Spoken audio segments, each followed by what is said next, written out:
started. Yes, thank you for joining us today. I want to first send my prayers and thoughts to Janae's family from this unspeakable tragedy. Her family's going through something that parents don't even imagine ever going through with their child. But also I want to make sure that I let you all know that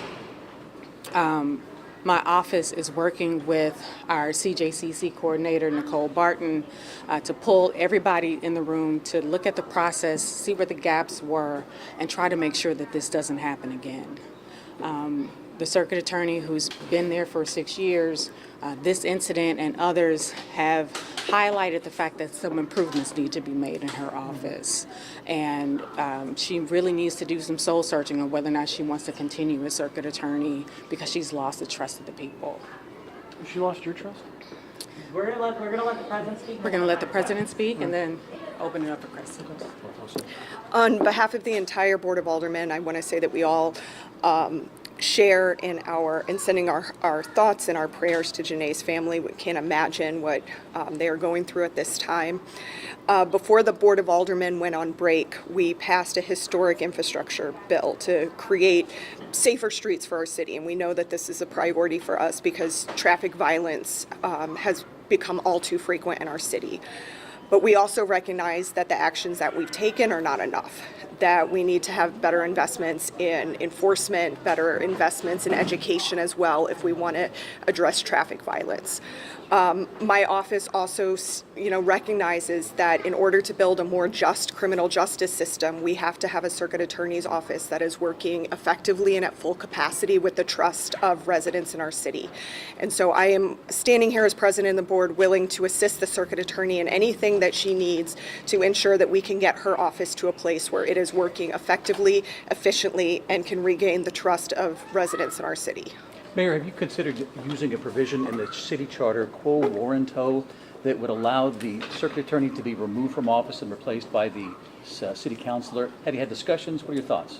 We haven't had discussions like that yet. Again, we're just trying to bring everybody to the table to see where the gaps are in this process and try to make sure that we put together new processes so this doesn't happen again, and just, take some accountability. And accountability isn't weak. Accountability is pointing fingers. Accountability is when something goes wrong, you take accountability for it. You say, this is my mess up, and how can we work together to fix it? All of us have to be at the table to make sure that this doesn't happen again. Have you seen accountability in this case?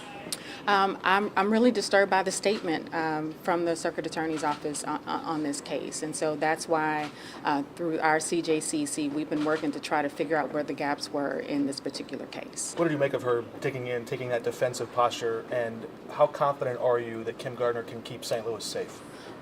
Like I said, her statement was very disturbing. We need to take accountability wherever we mess up. I mean, if Megan and I mess up, we're going to take accountability and try to work to fix it.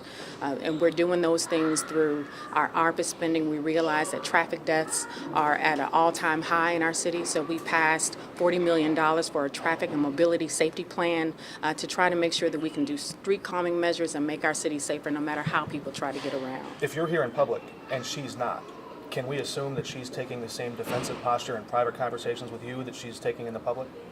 I can't assume what Ms. Gardner's doing behind closed doors. You've spoken to her. I have not. We've spoken, our staffs have spoken, but I haven't spoken to her personally. What would you like to see moving forward as far as traffic in downtown St. Louis, or just what do you see to let residents know they're safe? So we invested $40 million of ARPA funds in a traffic and mobility study, a citywide traffic mobility study, because we want to make sure that St. Louisans are safe no matter how they get around. So as that process starts, we've had town halls in North and South Grand. We're going to be investing in measures to calm our traffic safety around the city. When you say the circuit attorney's lost trust, what do you think she could do to improve? Well, first we have to take accountability where things were dropped. This process, this individual had multiple violations, and we want to make sure that that accountability is taken, that we can that the process is, as going forward, is airtight, so this doesn't happen again. Have missteps by her office damaged the reputation of the city? Missteps by the office, I will I'll be totally honest with you. Missteps by the office have damaged the reputation of the city. If you look at what's going on in the Missouri legislature, they are coupling these two issues together with state control of the police department, as well as taking away the authority of the Circuit Attorney's office. You mentioning traffic plans, traffic calming measures, all infrastructure takes time to get ramped up. What are you doing in the immediate time now to slow drivers down and get them to follow the law? Right, our streets department, you'll start to see some changes there on South Grand in the next couple of months. And we're also working with our new police chief, and you've also seen increases in traffic stops. So we follow the data and deploy our law enforcement accordingly. All right, 2 more questions. Some skeptics might look at this and say it's convenient politics for you to have somebody else to blame for crime. Is there anything more you can do as the executive of the city to make this a safer place now? Well, we are working to make the city a safer place. I mean, I'm not trying to say that our new police chief is a savior by any means, but he has experience coming into cities of our similar demographics and improving things and making change. So we want to give this police chief time to work. We're renegotiating our contract with our law enforcement to hopefully make sure that our law enforcement improve morale and make sure that they're doing what they need to do to make our community safe. And we're investing in alternative methods of response to make sure that we are. Ally of yours. All right, that's Thank it. you. Thanks, everyone.